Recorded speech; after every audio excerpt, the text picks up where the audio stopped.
Good morning. Good morning. Hopefully you can all hear me all right. Yes? We're going to try to get started only because we've got a bit of a schedule today and we want to make sure you all get out of here on time. I know Geoffrey has to be out of here right at 10:30. I'm going to make sure I get everybody out of here at 10:29. So again, my name is Steve Dolinsky. Welcome back to the Amex Trade Program. This is our 24th annual year, and it's wonderful to be back here. I want to thank Amex and Baltz & Company for asking me to come back and moderate again this year. We've got some great panels. We had two really interesting ones yesterday.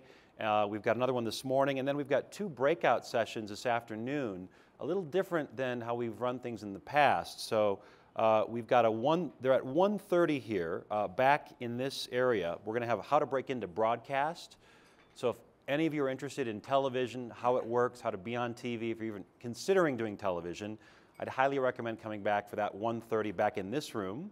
And then we're going to have social media fundamentals, all the basics of social media, just outside of this room, not in the library, but just outside of this room. Those are back here at 1:30. There's also a happy hour this afternoon from 2:30 to 4 back here at the Jerome, and 213 Nightlife is going to be doing drinks again for that. And I'd also encourage you, social media folks, since we're talking about harnessing the power of the internet this morning, to hashtag AmexTrade if you're going to be tweeting at all about anything that you see or hear this weekend. And then the Twitter is @briefing, and those are both up on the screen as well. So rather than go through everybody's bio, and I should point out that at the far end of the booth, the stage, that is not Paul Barron, that is Geoffrey Zakarian from New York City. Paul unfortunately had a family emergency less than a week ago, so Geoffrey was kind enough to step in this morning. So we have him, but we do have bios for all of our panelists in your materials, so we're not going to go through all that this morning because we want to just jump right into it, okay? So let's start with, I'm going to start with Geoffrey Zakarian, since you're our new guy here, okay? Thank you, Steve. Now, I've looked through all of your social media channels. You've got a couple of websites. You've got a personal website, Geoffrey Zakarian. You've also got websites for your restaurants, the Lambs Club, the National at the Benjamin, Water Club. You're also on Norwegian Cruise Lines. You've got 3 restaurants there. You're opening 3 more. I'm not sure if your websites are sponsored by Warby Parker, but I have had some great suggestions for eyewear. Looking at some of your websites, really interesting stuff. There you go. You've got 63,000 followers on Twitter. You're liked by at least 15,000 people on Facebook, so that's a good ego boost. But I'm wondering, how do all these things play together? How do you have your personal website, restaurant website, Twitter engagement, Facebook page? Who does all that for you, and do they all play nice together? That's a very big question, Steve. I will do my best to answer it in a few short minutes. Just want to say that, like, I'm as new to Twitter as there can be. I mean, in 2011, I was fortunate enough to be on a show called Next Iron Chef, and I was forced by everyone, including Scott Feldman, and my whole team to get on Twitter. So I'd never even used it at all. And it's just amazing what it's brought. And as far as interaction, wow. So just break it down. The website is sort of like, for me, my online brochure. Like, it just advertises what we do. It gets people information, reservations, and all that sort of thing. Twitter is the interaction, immediate interaction with fans and people that like me or don't like me, or the complaints and not complaints. And then Pinterest and Instagram is trying to, like, we just try to always drive revenue back to the restaurant, because at the end of the day, we're always looking to amplify the message of our brand and myself. So Twitter allows me to do that, Pinterest allows me to do that, and the websites all allow me to do that. So it's just about amplification. Whereas it was one and an advertisement, now it's hundreds of thousands, and potentially, our goal is to have 100,000 followers by the end of the year, and it just gets exponentially bigger. So that, in a nutshell, is sort of what we're looking to do. Because you got followers for the restaurants on Twitter. You've also got your own followers. Yes. So are you constantly, all day long, responding to people? Except right now. Tara Halper, our publicist, is actually doing the interaction right now. And we also have, what we do is we break it out. We have an events department, and the events department has their own interaction on Facebook and Twitter.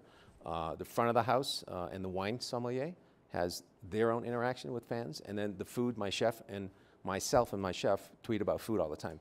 So we're bombarding the universe with 3 sort of programs for interest. And so that's sort of how we work it, and it seems to be working. Okay. I want to talk to Richard, because Richard, not a New Yorker, a lot of folks, that's where the media center is, of course, in the U.S., but Richard is in Atlanta, And you have a huge following on Twitter, 241,000 followers last time I checked, probably another 5,000 after this weekend, 23,000 likes on Facebook. And you work with several restaurants in Atlanta, Flip Burger Boutique, HD1, The Spence. You've also got your own company, Blais, kind of your think tank, or R&D. And you do quite a bit online. Tell me a little bit about your, I'm going to show a little video from something you're working on burger-wise, but tell me about your daily interaction, how you're engaging people. I mean, I think, well, you know, to me, I wish there was a strategy that I could say this is kind of the way I do it, but I think the strategy is that there's no specific strategy, if that makes any sense at all. That it's just organic and we're just kind of in the moment with, you know, a tweet that we send out or an Instagram pic, or right now my newest thing is Vine. If you guys are into vining, I think that's Vine is. Any Vine people, users here? There we go. Hopefully you're following me on It's Vine. a free app. It's a 6-second video, right? Yeah, it's a 6-second video, but I mean, that's at the moment I'm obsessed with Vine. I shot a couple of really fun ones this weekend where I was running down the river and I actually fell down the river. Which was really organic because it turned out to be a great Vine because it was video of me falling down a riverbank. And then I'm taking over the Food and Wine Vine account today and did a Vine last night for them. So that's my thing. And what I love about Vine specifically is that it's 6-second video, but you can do stop motion with it. So you can get almost 100 frames in one 6-second video. So one of the things we're doing in my restaurant is we have a dish of the day. It's a dish we're working on, and I'll just set up the camera and do stop motion video of one of my chefs plating that dish. And I look at Grant here, and it's something that if I could stop motion Grant or his team plating one of his dishes, like that's an amazing thing. I'm getting goosebumps. Can you verify that those are real goosebumps? Official goosebumps. Yeah. Grant, I want to Vine you, basically, is what I'm saying. That's a first at Aspen. I want to Vine you. Yeah, I want to Vine you. But like, because you can see that whole dish being built. It's only 6 seconds, but it feels like it's a minute. Right. And it's a show in 6 seconds. So that's kind of, besides some of the bad comedy that I do on Vine, that's the thing that I'm into at the moment. So the answer is no strategy, but we're just into it. Like we're like to a point now where I won't send out Instagram or tweets or Vines if I don't like them, which is weird. I think one of the problems people have with social media is they just send everything out. But like there's a little bit of editing that has to happen because there's a lot of, unfortunately, and I won't call any of my chef friends out, there's a lot of bad Instagram pics floating around. Yeah. And there's a lot of like, you know, you got to shoot it, you got to care about it just like you do when you're cooking. That's all I have to say. There you go. Well, the other side of the coin, I'm going to ask you about video because we can't talk about the internet and not mention video, and Vine is where we're going now, 6 seconds at a time it looks like. But a lot of chefs, a lot of people in the restaurant industry are using video as a means to communicate. I'm going to show just a minute, if that, from something you're doing called the Burger Lab, a series of videos on YouTube via a channel called Tasted, which I hadn't heard of until very recently. So let's just show a minute of that and, yeah. You know, where there's smoke, there's fire. We're about to get blazed in this piece today. I don't like it. This is not working? No, that's a YouTube show we do called Burger Lab. Was there no video? You know, where there's smoke. I can reenact it live if you want. Well, while they're getting that set up, the thing that I found interesting was that you must drink a lot of caffeine before you do those. I do, as evident, yes. Because video has to be engaging. You can't be half asleep, right? It's got to be engaging. I mean, who's your audience for this Burger Lab? Oh, that's so... Yep. What is that? Oh, Burger Lab. Okay, well, real quick. Burger Lab is a YouTube show. We've shot 24 episodes. We just got picked up, again, this YouTube show for season 3, which is brand new news. But YouTube's a different demographic. It's new for me, but I'm assuming it's more like the 18 to 25 group. And if you go into any YouTube video and read the comments, it's a pretty good snapshot of our society, or at least that demographic. It's like the Wild West, YouTube, basically. But you have to engage them, and yeah, the energy has to be pretty intense. And for that show, it's working, I guess. And you call this this is a show. Yeah, people think show. It's not a TV show. It's an internet show. It's shot. I tell you what, I've shot television shows, and I've shoot this for YouTube, and it's the same type of production. I mean, it's a show. It doesn't matter if it's on your laptop or on the TV screen. I mean, I feel like the production behind it. There's a lot of integrity behind it, and there's a lot of people working on it. Yeah. Do we have it or no, guys? But I will preface Burger Lab if you've watched it. If not, Go ahead. We'd love. Okay, here we go. It's a soft parody. We're about to get blazed in this piece today.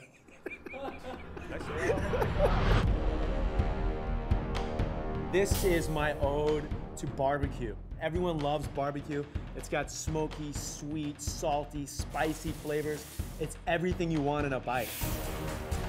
Dear Texas, Burger Lab loves you. The Smoking Gun Burger.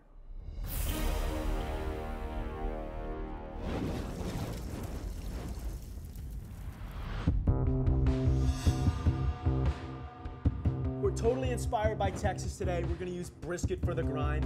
Brisket, that's like Texas barbecue. We don't wanna overwork our meat. The more we work it, the more emulsified the meat is, then our burger becomes a meatloaf or a sausage. We want it to eat really well. We want it to have a great mouthfeel. Nice rustic looking burger. Again, main thing when you're forming your burger, you want it to be the size of the bread. We have this big bun that we're gonna be using. We have a big burger. So the seasoning mix we're gonna use today, salt, So we get the idea. garlic. But Not my favorite episode, by the way, but I'm curious, does it take a long time to shoot those? Because there's a fair amount of, Yeah. it's food porn in a way too, but does it take a while to shoot that? I mean, we shoot 3 episodes a day, so about 3 episodes in a 9-hour day, and it's pretty intense. And we literally shoot only 2 times. We go through it once live, and then we come back and we shoot some close-ups, and then they put some like Transformers soundtrack music on top of all of it, And the most so that it's epic. And then the right? most important thing, do you find that there are customers as a result of that coming to the restaurant? Yeah, so what we've done in season 2 of Burger Lab, I have burger restaurants. Each week we introduce a burger on Burger Lab. We then have that dish on the menu in the burger restaurants, and it drives traffic to the restaurant, and it makes the kitchens go crazy because they have to do these insane burgers that they're over the top intentionally. Right. So my chefs all hate me for that, but people come in and then they get to eat it, which is the most difficult thing about food television in general, is that you watch it and you don't know if it tastes good. Like you hear a judge talk about it, Gail Simmons says it's great, but you're still left with that, well, I don't know. Whereas you watch Project Runway and you're like, oh, okay, sequence jeans, I get it. Okay. American Idol, you hear someone sing, you hear their talent. So that's the issue with food television, and here we can serve that dish in the restaurant, and then they get a chance to taste it. Okay, I'm going to shift gears, talk to Mike Church now, VP of Interactive Ecosystem for Darden. Darden's the world's largest full-service restaurant operating company. They've got annual sales of about $8 billion, so a little bit more than Flipburger. They own and operate more than 2,000 restaurants. Just to give you a sense of the scale here, a little different.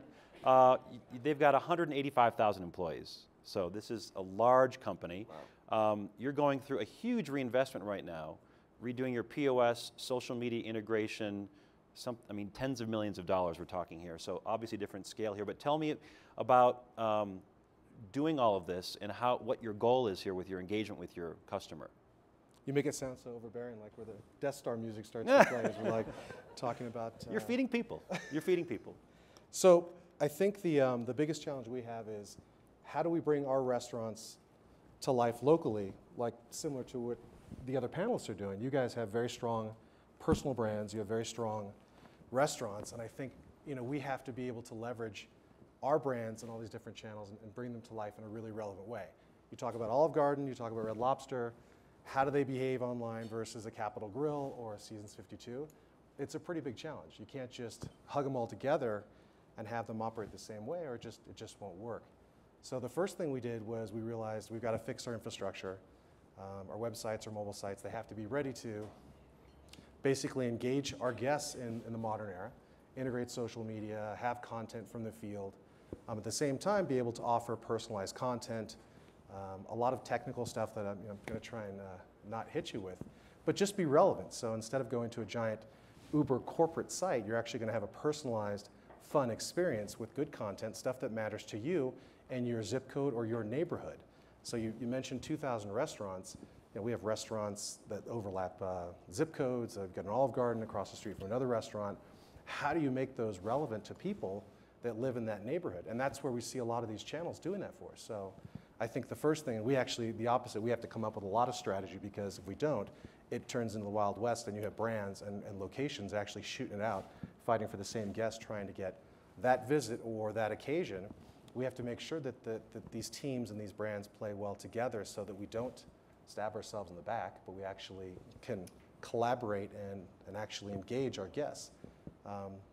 I think the other thing, and you have a great point about the food, that's something we have to get better at doing, which is showing our food off, showing off what we do, and not just the brand and not just the television advertising which shares the moment, but using these channels to show people the quality of the food, the special memory, the stuff that you can do at all of our restaurants and actually bring that to life.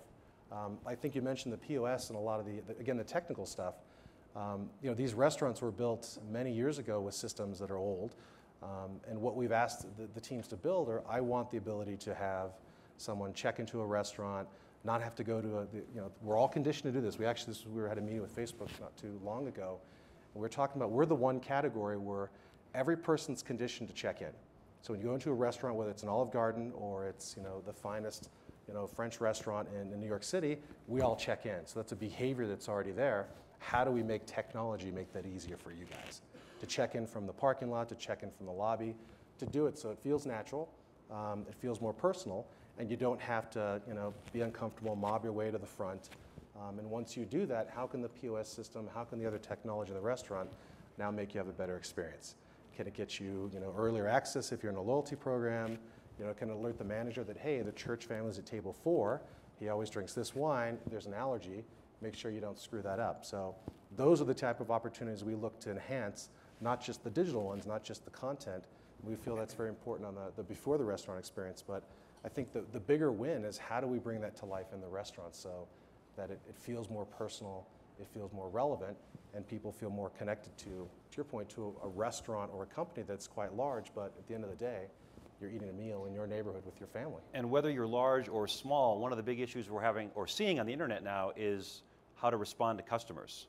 Because whether it's Yelp or your own Facebook page, you'll get somebody complaining about something or miffed about something. And so I want everybody to weigh in this at some point. And we're going to open up for questions, by the way, at 10:15 if you have questions about this. But I want to show a slide I think that you brought, Mike, about kind of how your company, which is, as I said, a very large company, how you interact with customers.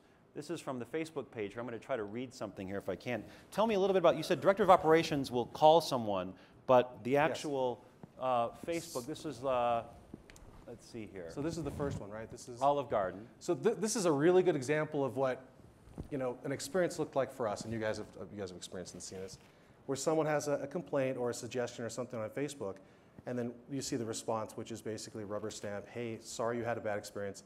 Please go to our website, fill out our form, get in line, and maybe we'll contact you. That's a great experience, right? Well, here's one. So someone was saying the manager at the Hyattsville location does not believe in his customers. He wouldn't provide a fresh glass of Pinot, citing Olive Garden's some one-day rule. I can't quite read that. I guess that's like 5-second rule. So there's a bit of a complaint there, and then it says Olive Garden Italian Restaurant responds here. Please share your information on our feedback page so we can contact you. Thanks. So tell me about this. How do you interact? This is a large company, obviously. That's awesome, by the way. But how does the company, what's the policy in interacting with customers? Well, it's interesting because what we did was when we first started this whole reinvention is we treated digital marketing like a brand. Instead of digital marketing was a brand, how would we rate it, how would we treat it? We did an audit, and we quite frankly were pretty upset that all of our restaurants, all of our training, all of our servers and hostess, they go through massive, called Darden University, train thousands of managers every single year, but yet everything we did in the digital space felt like transactional, lonely, horrendous, and on top of that, just didn't feel like it represented hospitality at a basic level. And that's a really good example of that's not hospitality. That's not listening to someone in that channel they talk to and actually responding. So the next slide, we actually then started to give employees guidelines, tell them how to engage. Most of the brands have, whether they have an agency partner or the specialty restaurant group actually has in-house staff that responds in a personal way, in a relevant way to guests in a real-time process. So if you do have a complaint, if you do have an issue with a restaurant, someone will respond. And the voice of the brand, possibly a brand manager, maybe someone who's in the field, and to your point, maybe a director of operations who sees that complaint or a bad review and may call them personally and say, I'd just like to know what happened in the restaurant. It's my job to make sure you have a great experience. And that's where the technology comes in to help us out as opposed to the first slide, which is just being active but not really being relevant, and actually, I think, doing more damage to your brand and your relationship with the customer than actually what you can do. Yeah, go ahead. Yeah, not too long ago, I think it was, if you saw your chef de cuisine or sous chef on the pass with their phone or a computer out, that would be something that was a bad thing. But now, like that, you need your laptop on the pass to engage with potentially guests in your restaurant at the moment they're in the restaurant, not just past the fact. Hey, I'm sitting in the corner of your restaurant, and people are sending possibly complaints in the moment, and that's pretty fascinating because it's once you fix someone's, when someone has a problem, the easiest thing to do is fix it. Quite honestly, it's acknowledging whether or not there's a problem. So I like the fact that we can do that in the restaurant at the moment, or I can be in the air 30,000 feet and I get a tweet about someone who's in the restaurant and the host just was rude to them or whatever, something's going on. We can fix it in the moment, and your guests will love you for that. When you fix that, like, wow, how did that happen? That's magic. You're in California and I'm in Atlanta, and you fixed this problem in 10 minutes. So sorry, I got excited. By the way, a total aside, I think I can eat more salad bowl and breadsticks than anyone, and I'd like to Vine that. Sold. We're cutting the deal, right? Okay, we're going to get back to this in a second. You want to add something to this, Geoffrey, or no? I was just going to say that actually the NSA has a whole program about tweets right now, so that's a good thing.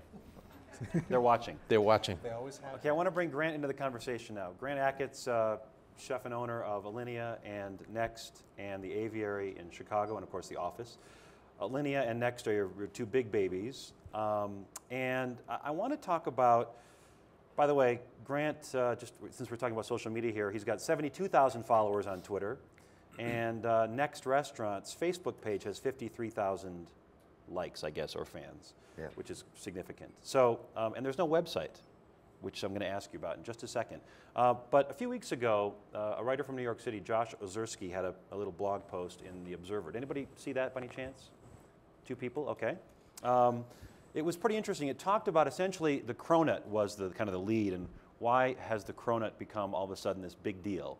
And he said in the old days it would be, a little mention, a small blog post, a tweet from someone. But in this new cycle we have of Eater.com and Grub Street, the cronut becomes the next big thing.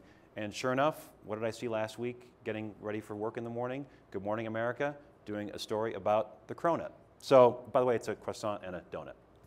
So he talked about this story and how there's this new cycle of food coverage at least in New York City, if not the rest of the country. And here's one excerpt from it. He said, this is Ozersky, "The most damaging effect of the hourly news cycle comes at conception itself. The blog ecology forces any potential restaurant to stress novel dishes and weird concepts because it needs to break through the noise." And he goes on to talk about kind of the pressures of posting all day long. And then your business partner, Nick Kokonis, who's here this morning, had a pretty long, thoughtful response to this, and I'm going to just excerpt a bit of it.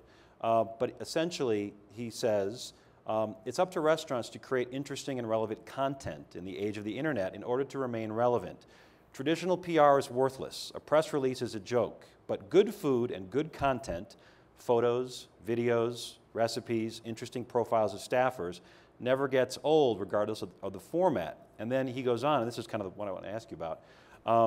Restaurants don't need websites if they get into users' social streams. There are two reasons Next does not have a traditional website, only a ticket portal. Those reasons are Twitter and Facebook. If we post content to Facebook and mirror it on Twitter, we reach over 200,000 directly and indirectly, and it requires very little on the part of the customer to see that content. It washes over them passively what every advertiser ultimately wants. They can opt in or out, but once in, they tend to stay if we treat them well. That's what he's drinking. And then this last point that I'm going to ask you to respond to. He says, the blogs are still relevant, but they are not critical anymore, just like eGullet is not critical. I appreciate it when they post articles about us, but I worry about social media far more. So tell me about your thought process in Next and Alinea, how social media has become more important to you than really just maintaining. I almost just want to, you want to come up? You want here? You want to sit here? Well, I think it's something that we embrace going back. You mentioned eGullet, Nick mentioned eGullet, but even when we look at the progression of food blogs, whether it be, again, Egolet, LTH Forum, whatever they are. We embraced that going back to Trio in 2002. And in fact, the importance of that social interaction, as we've all said, you have a direct communication link to your customer, but also, if I wouldn't have been posting on Egolet, Alinea would have never been born. That's how you discovered each other, Yeah. right? Yeah. So I think there is a huge amount of value there. And then clearly going forward, we took that approach and we put it into every aspect that we could of the company. So Nick developed a ticketing site, which is in direct relation to Facebook and Twitter, because the way it's set up, we set aside a couple of same-day tables. So the only way we know every day or the day before that we have 2 4-tops that are available. And we intentionally put them on Facebook to sell the same day.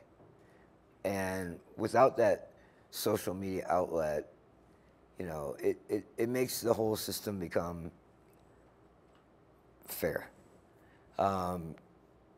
Personally, you know, we all have our certain outlets in terms of cookbooks or food products or endorsements or whatever we need. So again, Twitter for me is, if we own the Alinea cookbook and we want to tweet about a new version coming out, like Nick said, we immediately hit 2,000 followers, 14,000 followers, 200,000 followers, whatever it is. That has great utility. And you find instant response. So those tables go instantly? Instantly. Yeah. Instantly. Yeah. And so one of the things I want to show now, a video, and we talk about original content. He alluded to it. You know, photos, videos, recipes are important. But you rarely see restaurateurs or chefs creating original content. And so for those of you who don't know, in Next Restaurant, everything changes every 3 months. So one series will be Paris, then it'll be Thailand, then it'll be Sicily. And before you do this switch, you actually do videos now. You have a team, or I guess a couple of people producing videos, shooting them, editing them, and not shooting them on iPhones. So let's show a minute of the video you did before the vegan menu, which is currently what's going on at Next now.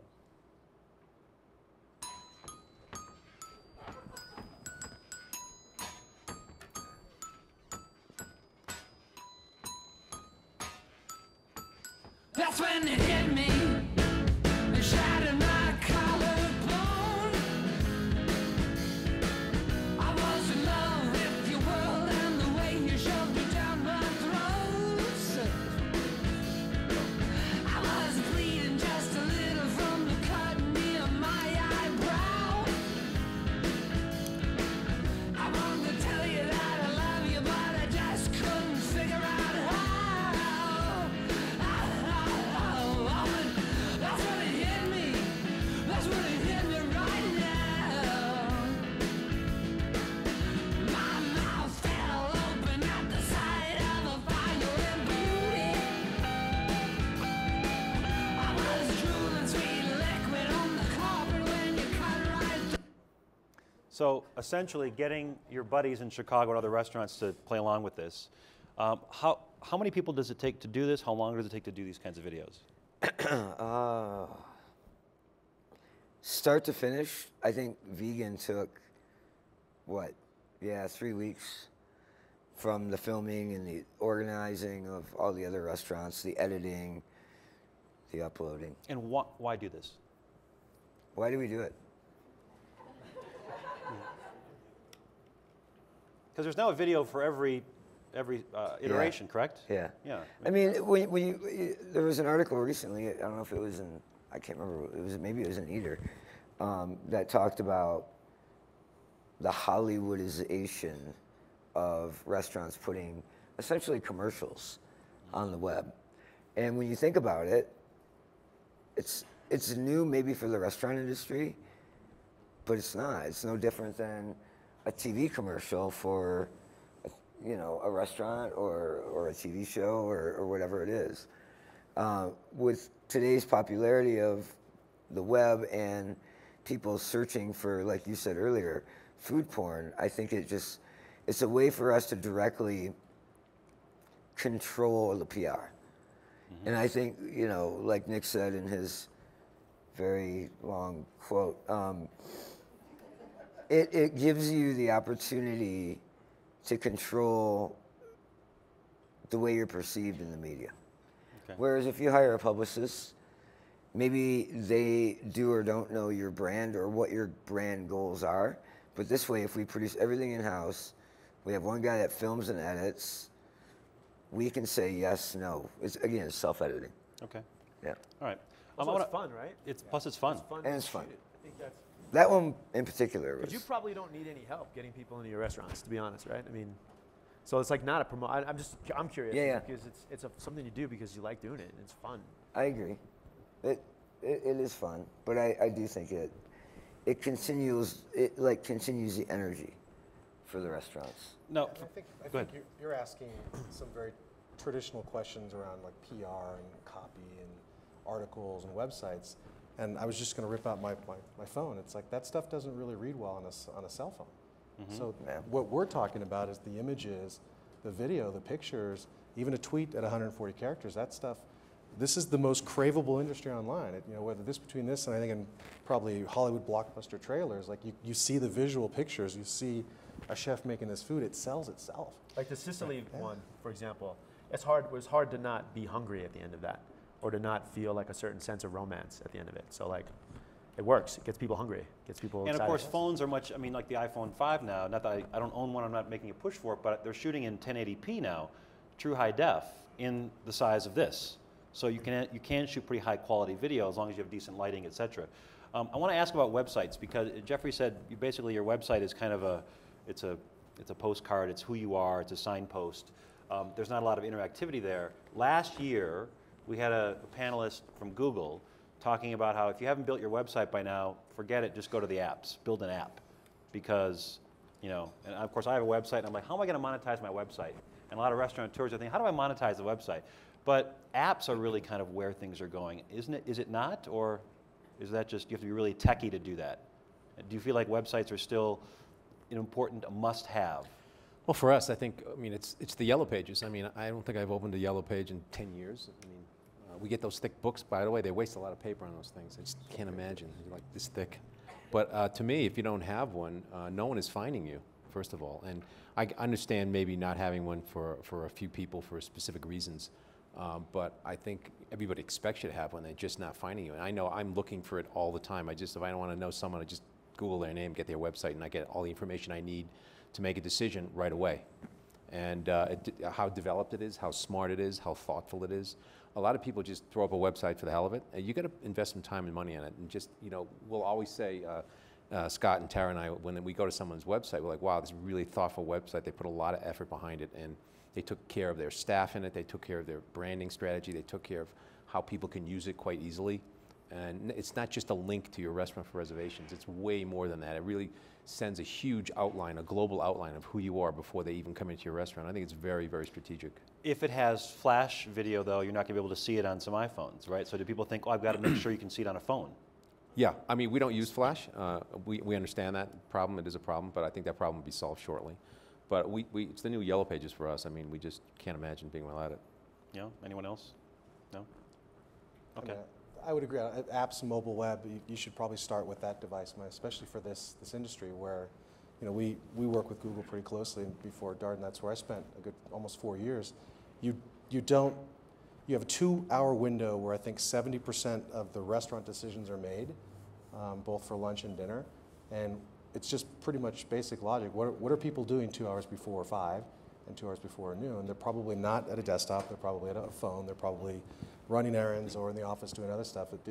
If you think that your strategy is to start with just a website, I wouldn't say don't ever build one, but I would suggest you start with mobile first, because that's where most of your guests are really interacting and engaging with your brand. It's the moment of need. So when you think like, I gotta find the address, I gotta find a place to eat, I'm in a new city, like there's no device more personal than that phone.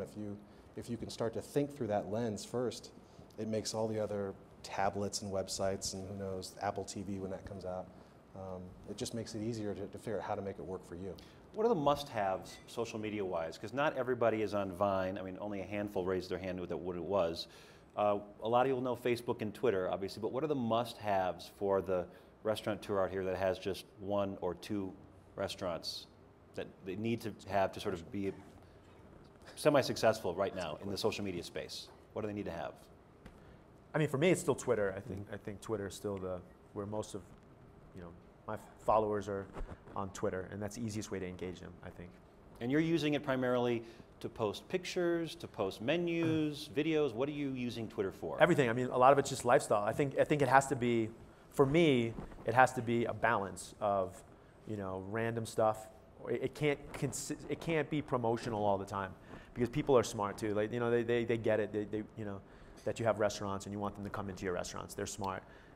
They want to see sometimes. They do want to see what glasses you're wearing. They do. Or they want to know, that your wife just yelled at you. Sorry, or something like that. Or they know that it makes them feel like they're a little bit.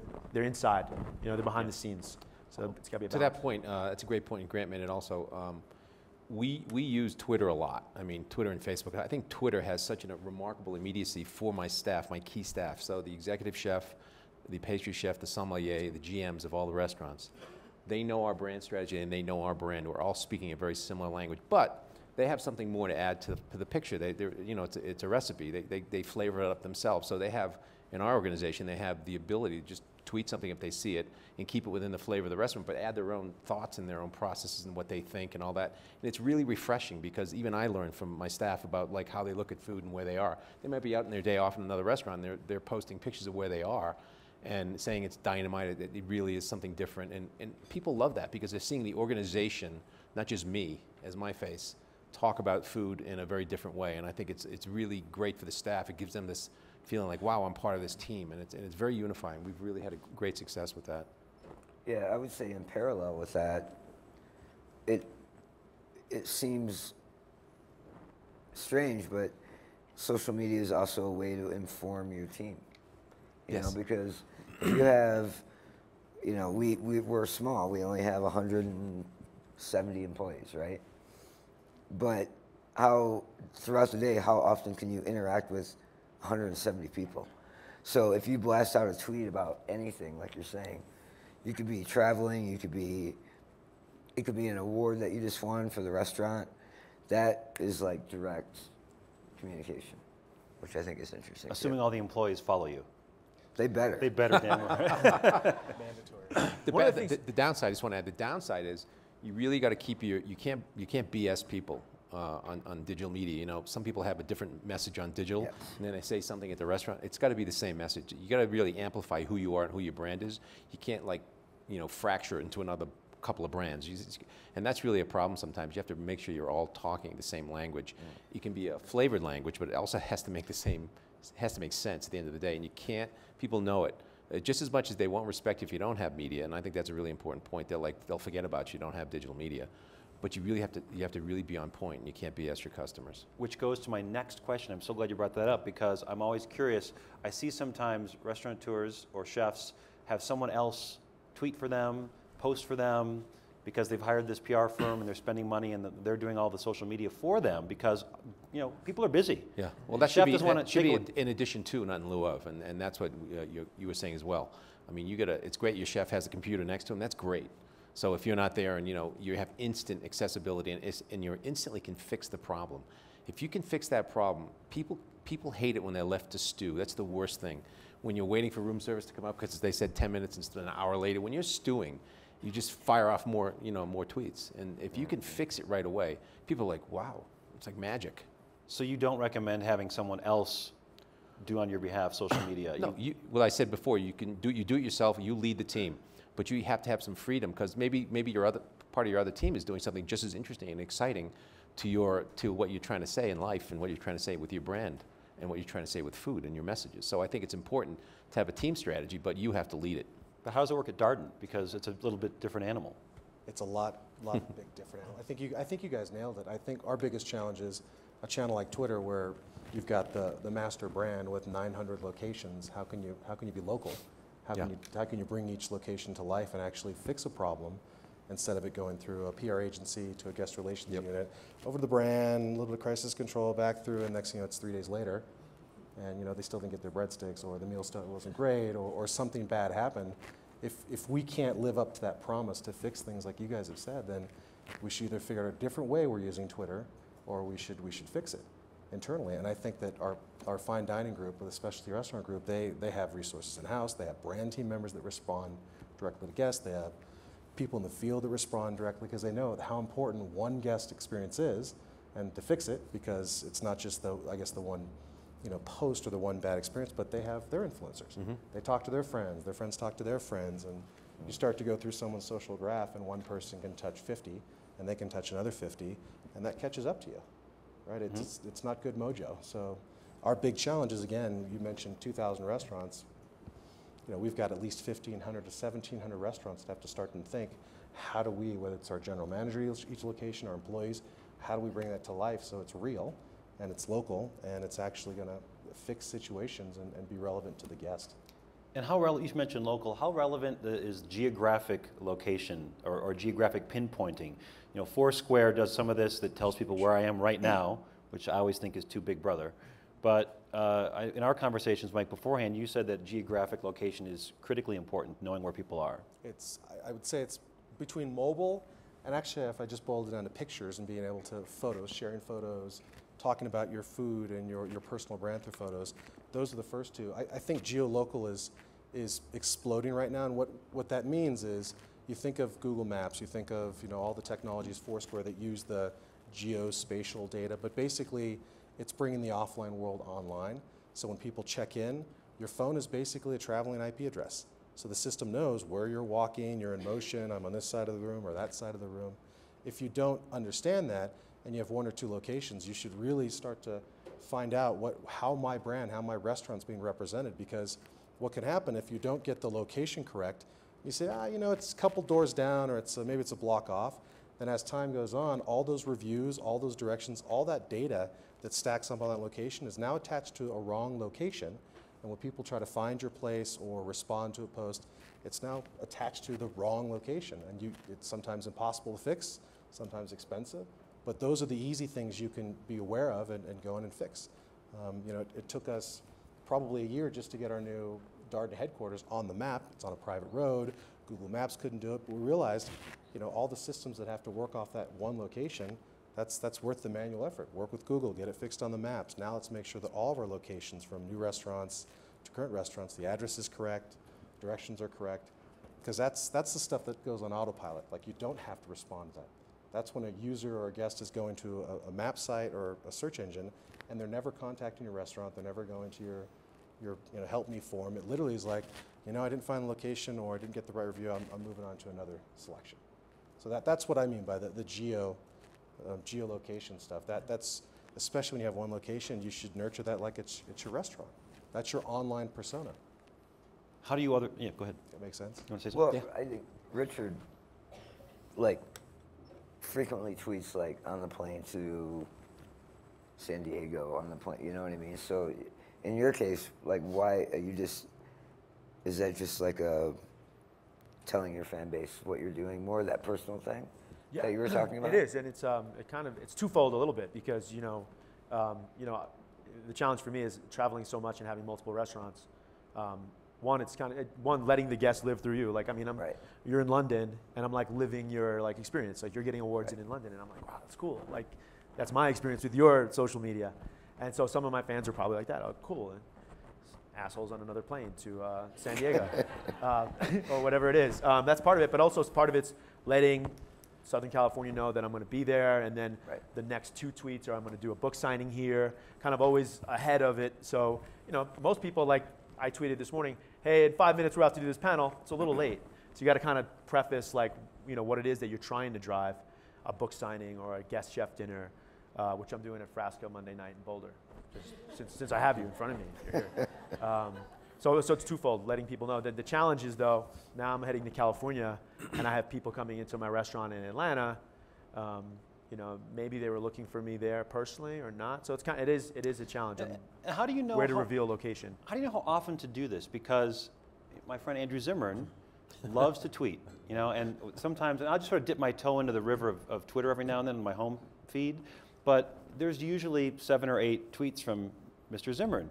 So, and he's smart because I might have missed something an hour ago, but now that I happen to be checking in at 2:30 in the afternoon, he's retweeting something that, you know, I might have missed earlier. So do you think about retweeting or just tweeting the same thing in a couple different words or a different way later in the day, just to make sure that people know you're going to be at Frosca in Boulder in case they missed it at 8 this morning, that kind of a thing? Yeah, but you don't want to hit them on the head with something that's like really straight up direct promotion, you know, to me. Then it's too much like a, you know, it's a fine line of being organic and also driving people to where you want them to go. So I will do that, like Vine videos, because I'm trying to grow that right now because it's so small. You know, I'll send out something that I shot yesterday a few times just because I know, you know, and honestly, I do think about strategy. Like, well, I know that if I send a tweet out at 6 o'clock East Coast time, that's probably a good time to hit the East Coast and the West Coast. People are out of work on the East Coast and they're kind of in that mid-afternoon, yeah, I'm kind of playing around on my computer on the West Coast. So like there's a certain strategy.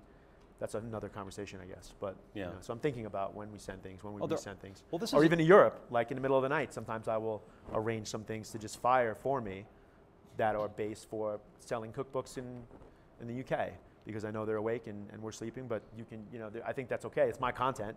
I've just decided to send it at a different time. And if you're posting blog posts, let's say I'm just in Chicago and I'm worried about my Chicago audience, you probably want to post after 9 in the morning because that's when people are at their computers, right? You want to think about when you're posting something? If it's just going to be like one big blog post a day, or? Yeah, I wish I had more stats. I love Moneyball, like the movie Moneyball, the idea of like stats. I wish I had more stats. I would love to look at all of that stuff and know like this time is bad, this is when, you know, you get retweets and you know how many people have engaged in something that you've said, but I would love to like break into the data and see really what it is. And, you know, I know that pictures of food get big response. Pictures of celebrity, like I'm going to post a picture later of me and you from last night, huge response. You know, me just. No response when it comes to photos. But the data I haven't cracked into. I'd like to get more data. And Grant or Geoffrey, do you think about either of those?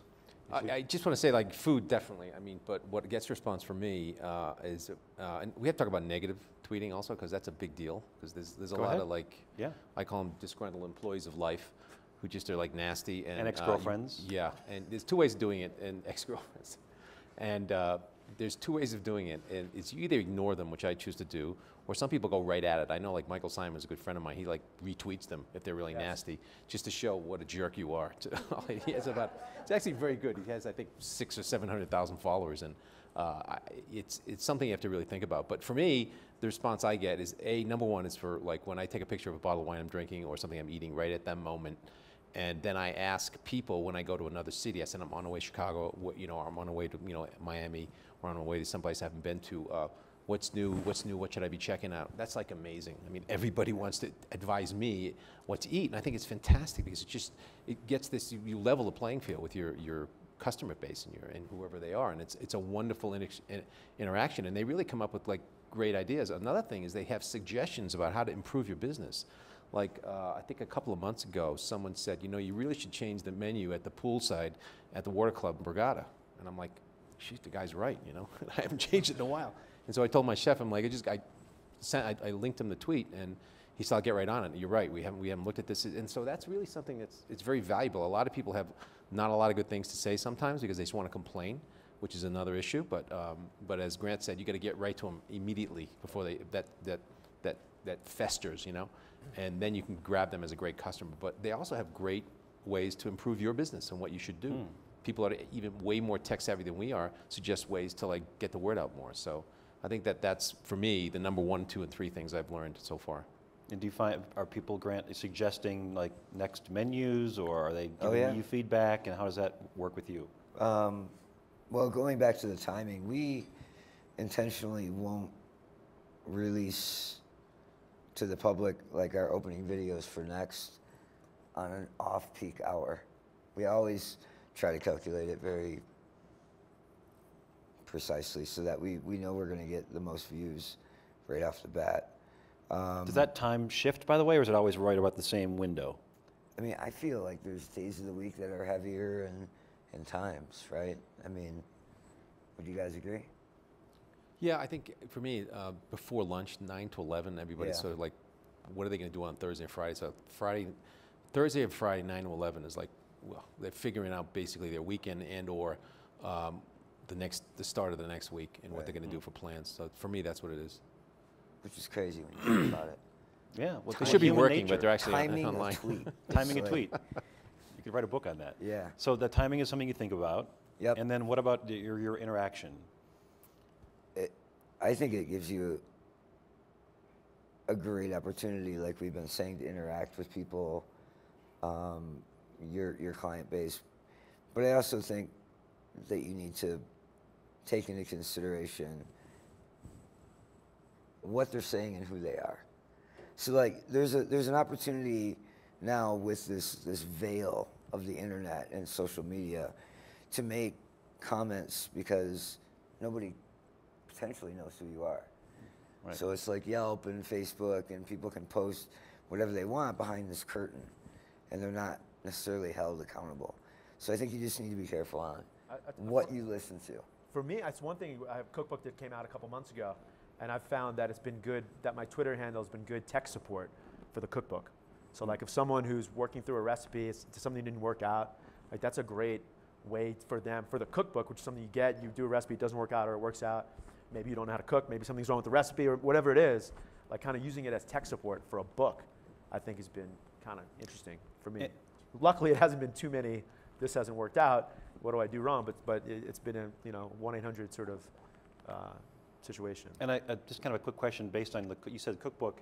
There's a pretty well-known chef on the West Coast who had a book come out about a year ago and came through Chicago on book tour, has a lot of Twitter followers. And I was talking to the publisher about it, and he said, it's interesting, for as many followers as the person has, we haven't sold nearly as many books. And you've got 240,000 followers. I have you not had a sold book that just 240,000 books. You just had Yeah. a book come out, right? So is there, like, I always think, like, ROI. It's Twitter is free, like free will always work.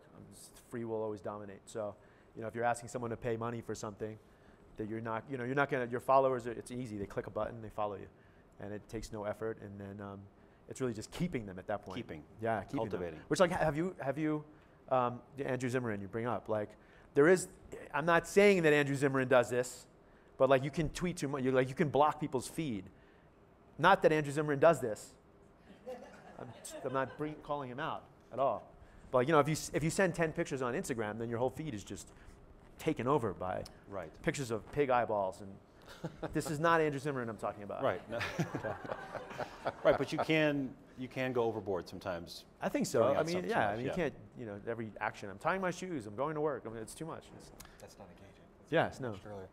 Now, all four of you are creative people, and yet you are all engaged in social media, and I can't imagine that sending out tweets and responding to comments is really part of your creative day. I mean, you still want to get in the kitchen, you want to talk about ingredients, you want to come up with new things, you want to come up with new strategies. How much time are you spending doing all this? I mean, shouldn't people think about budgeting their time? I mean, I still want to, your primary goal is, you're a chef and you're a business owner and you still need to be creative. So Right. how do you divide up that time? I don't tweet that much. Okay.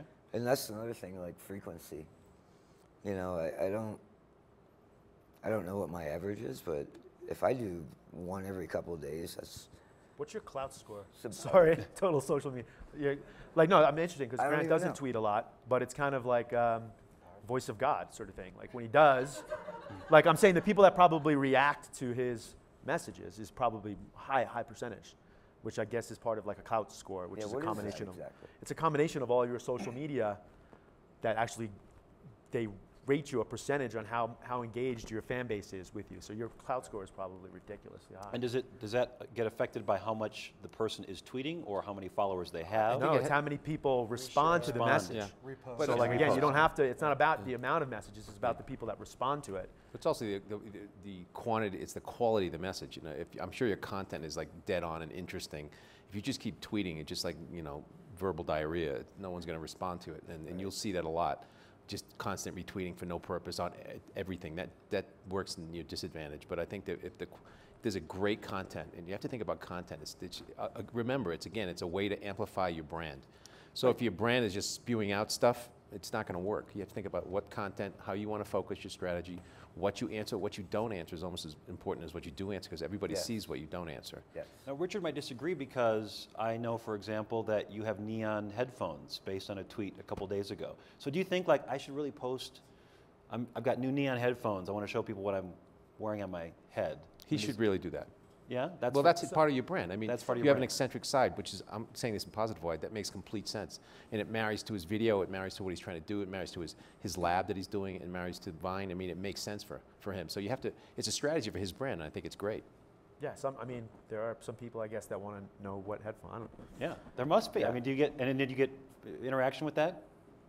Yeah, I'm sure a little bit. I mean, I don't remember. To me, the challenge is always what to respond to. Like, I don't know how you guys do it, but like, we don't have time to respond to everything. Right. And there are some things that are not, quite honestly, that you can't, you can't respond to every question about someone's baking a cake, and I'm sure we all get those tweets.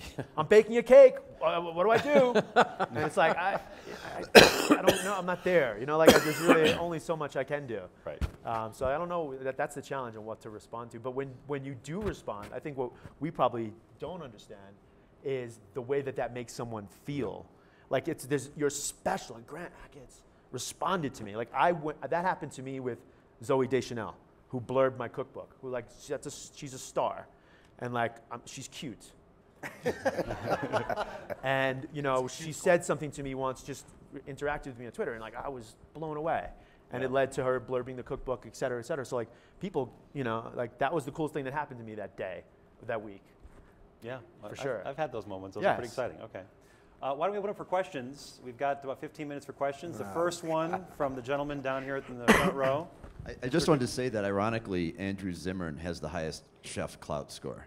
There you go. Whoa. He's #1, so the frequency thing must be working for him. There you go. Well, That's why I need the And none data. of you guys are top 10. That's I'll why just say that's why I that. need the data. But he's also a jolly good fellow, and I mean that in the Yes. greatest way. He's Yeah. a happy You cannot person. No, he's a happy person. Yeah. And that really translates on Twitter. They want to see everybody. It's like even if you're on a bad day, you go to Andrew Zimmern, you can't help but smile. He's just his personality comes through even on his tweets, and it makes people happy. So then I feel really down and blue. I want to feel worse. I'm going to go tweet Andrew Zimmern. It's not that. You're going to feel better. You have to. Yeah. He also So- shares. He shares. He's a great sharer. It's more about it'll be a picture of you or something you're he's doing. very, He's very he's free with egalitarian, and he wants to bring everybody into Hey, his Chef, world. could you retweet this event that I'm doing Absolutely. for a fundraiser? No, And he retweets and that's it. why it's all good. It's content again. It comes right back to content. So if you could just say who you are and where you're from. My name is Melissa Perry. I'm from New York, just moved to Orlando. But interestingly enough, Richard made a comment that I test cookbooks for restaurants and chefs. And your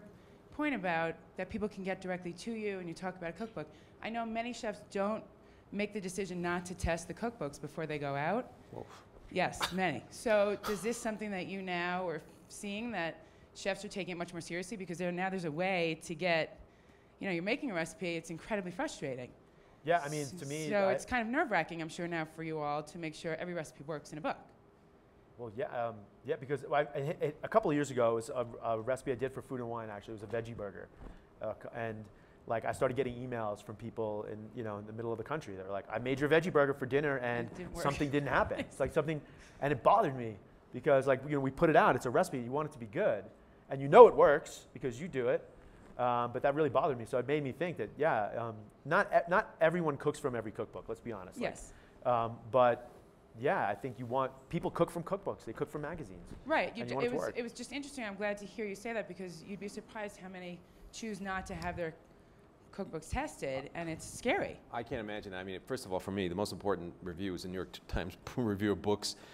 All those people jump on your book, and what they do is they take it home and they cook recipes. And if they don't Exactly. work, you're in big trouble. Do you remember when You are- Amanda Hesser wrote about Emerald's book years Yes, ago? you are in big trouble. I am telling you that I spend more money on the advance that we get. I spend #1 on On testing. photographer and #2 on the recipe tester. And I'll pay that person whatever is worth because those things are like drop dead. They work. Unless, you're cooking by coal and you can't, the temperature goes 400 to 200, But those recipes work, and I've always gotten great success with that. That's something that I would never, ever even think about. Especially that now they can get directly to you, and it's out there. Not only, your goal to when you write a cookbook, let's face it, is to sell the cookbook. You want to get it out there. And, through Twitter and through Facebook, you can then post a link to Amazon to sell your book. they like it. So it's just a 2-3 steps, and you've sold another book. Well, I'm glad to hear you all Yeah. feel the same way. Do you find that your colleagues are now responding more frequently to these guests or these people trying to make recipes, or is that kind of a new trend that you guys, as early adopters, are engaging with them directly? Which I'm sure to a lot of old media people, that would be terrifying. When right? people ask, they have a book, say, listen, I just got your book. What should I try first? That's the biggest question I get. And then they tweet, well, I had a problem with this recipe, the souffle didn't rise. And I said, we have a small conversation, but I try to keep it like, well, they describe what happened. And I said, you didn't keep it in the oven long enough, because the souffle goes up at the last 3 minutes, and they get nervous, and it's like, it's not rising. And I said, just keep it in the oven longer, and things like that. And it's fun. It's a fun way to sort of interact with them.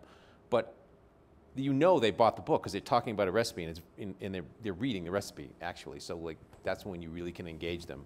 And that's what I think that what you said is great. They can actually say, listen, it worked. It worked great. I found it like, do I need this? Do I need a cast iron pan? Can I use just this? So I like that. I think that's a great way of talking about your skill set. You can't calibrate their oven for them. Exactly. Yeah. That's the issue. You cannot do that. Scott. Scott Feldman from New York. In an age when the industry, food, restaurant chefs are becoming entertainment and becoming just broadened, the panel up there are all core chefs, restaurateurs, and business owners. The fact that you are posting where you are and all the other places that you are, how do you make sure that your customers know that you are present in your restaurants or in your businesses to make sure that that engagement is back to what it should be, which is I'm in my kitchen or I'm in my restaurant? To me, mostly it's pictures of the food and letting people know what we're doing in the kitchen, to let them know that that's how engaged we are. And often that's maybe one of my chefs sending me a picture of a dish that we're working on, and me just letting I'm in San Diego, but we're working on this in Atlanta. This is on the menu tonight. I'm involved in this. My hands aren't in this dish, but my sous chef took this picture, and I'm telling you that, and this is what we're working on. So.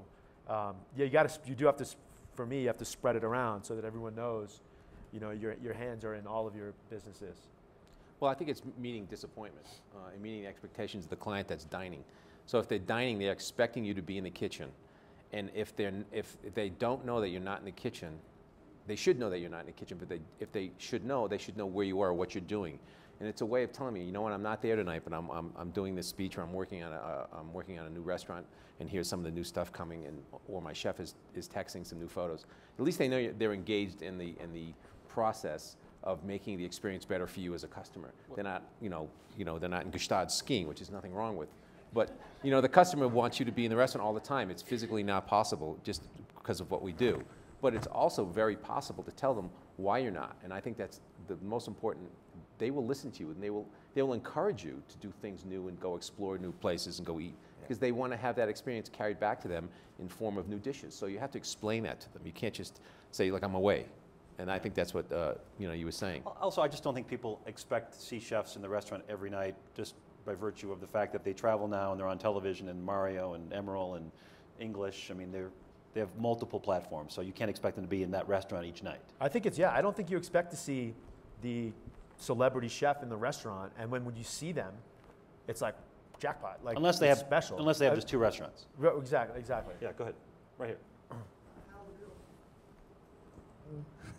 There you go. There we go. Hal Reel, World Cafe Live, Philadelphia, and Wilmington, Delaware. Because we have a unique combination of music, live music, events, and a la carte dining, we've got a broad demographic in terms of age and who accesses the internet and in what way. What frustrates me is that I know that anybody who tweets or anybody who uses Facebook knows everything we're doing every day, all the time. The rest of the world is what's really tough for us to access. And you're very focused right now just on the group that's tweeting and using Facebook. And I'll argue that they're primarily under 35 to 40. What about the rest of the world? Well, they're probably a little older than that, but you're right. They're probably under 45, generally. And growing rapidly. And the age demographic, I think there was a survey out, people using online media now from 50 above is like exploding. They're realizing that it's such an easy way for them to communicate and get their needs made, make reservations, make appointments, complain, seek praise and give praise. I think that's a good point. but I think it's rapidly exploding to that. It's going to be like everybody is going to have a cell phone. It's going to be pretty much that way in 10 years. But is there a suggestion from anybody how you could reach that audience that's not right now on their phones? I think that what we've learned is the media, the traditional print media, watches Twitter maybe more than anyone else, right? So you have to think that when you tweet, in my case, if I hit 72,000 followers, probably 10 or more of them are Phil Vitale, Penny Pollack, Pete Wells, you know, Jonathan Gold, et cetera, et cetera. So if you're sending that message, the odds that not only Eater and Grub Street are going to pick it up, but New York Magazine, New York Times might pick it up and put it on Diners Journal. So it gives you legs straight to the mainstream media, which is, I think, people underestimate. For me, I mean, your specific situation, like you have bands coming into play. So like linking, you know, your tweets and Facebook messages with other bands specifically here that have following. That's always one way, you know, piggyback on someone else's following to let the message get out. With bands, I think it's great. I've done a couple of recent events where it's a band playing and then I'm doing a demo behind the band. Well, they have a lot of followers, I have a lot of followers, so there's a synergy, and certainly with music and food, that's there. So I don't know what kind of acts you're booking or what their followings are, but that's one way to sort of do it. I think that's a good idea. I would also look at the competition. You know, 20 years ago, you'd have to kind of guess or walk the street in the other neighborhoods to find out what maybe the other competitors are doing, but all you have to do now is Google it. Google what their competitor a half block away is doing, see what their Facebook page looks like, you know, what their bands are, you know, who they're hiring, and just start to monitor what your competition's doing, or look at some publications or stuff from another neighborhood, because there's plenty of local media that you can check out and find out, you know, what's the music scene over across town, what are the restaurants, and then again, you've got access to, it's all public. Social media, Twitter, their Twitter feeds, their Facebook if they're doing it, their website, I would spend a lot of time checking that out just to see what's happening. Another question. And giving stuff away. Sorry, real quick. Like you talked about the tickets, right? The same day tickets. Mm-hmm. Like that's a game, right? That's a game for people. So like if there's a reward to get off of a tweet or a Facebook message, then you're gonna have people engage. Right. Yep, right in the back. Yeah, hi. My name is Mike Mercatoris. I actually own 4 restaurants in this valley. And I was wondering, kind of piggybacking on what he just asked, as you shift from print to internet marketing, how do you guys see it affecting your budget? Obviously, Twitter, Facebook, Instagram, those things are free, but when you get into the movies and stuff like that, those are obviously big labor costs and expensive. Are you spending more? Are you spending less? Or is it shifting? With the exception of spending $200 million or so. I think for us, we don't have that many restaurants. We have probably 6, but I think for us, it's not free. I mean, we have people at each restaurant that their job is to take care of social media. It's almost like another, it's a job vacancy that you have now that you must have. We used to farm it off to someone to part-time do this, but now it's almost full-time. At each restaurant? Not at each restaurant. We have a full-time person now doing it. But we're going to have at each restaurant pretty much, it's going to go that way. It's almost like it's the new marketing, and you really have to. It's out of our marketing budget, and we can't live without it. And it's one of the things that we really use it for is special events. So if we do a contract for an event or a party, in the contract, you must engage social media during the contract. If you have a party at our restaurant, we ask you to engage social media. It's it's a minimum. We have XYZ per person, and we ask you to engage. It's one of our contract items. So we really force people in a way that's a nice way to sort of make sure you're engaging in all our media, so we can then use that at a later time. But I think you need to have somebody very much so that you're paying, and you're substituting $1 for the other. And I don't know videos because we don't go to the length that Grant does, but I think that's an incredible next step, and no pun intended. I really love that he did. I think those videos, to me, when you said why do we do it, to me I was like that was hysterical. What it did was it sort of showed another side of Grant's personality that maybe people don't know. That's fun, and anything you do really makes all the ships in the restaurant world rise. I mean, that is a fun thing to do. It doesn't necessarily have to have reason A, B, C, and the strategy behind that. I don't know if there's a strategic meeting and say, what are we going to do? Dress up as vegetables. I don't think that's a strategy. But I think it was fun, and I think you got the message across that we're fun. We engage our we engage our staff in having fun every day, as well as do amazing things. All right, so I'm going to hope that our panel can stay, maybe ask questions afterward. I know Geoffrey's going to get going. So just a couple of quick announcements. Happy hour again, 2:30 to 4 today, right here at the Jerome. 1:30, we have 2 breakout sessions. Basics of broadcast in here. We're going to actually do some demos, do some...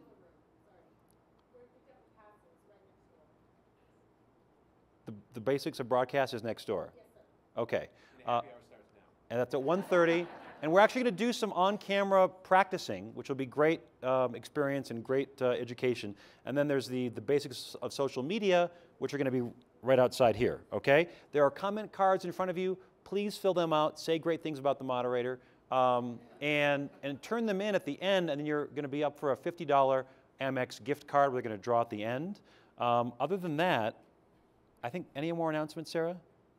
You guys have been great. Thank you so much for coming out this morning. Thank our panel.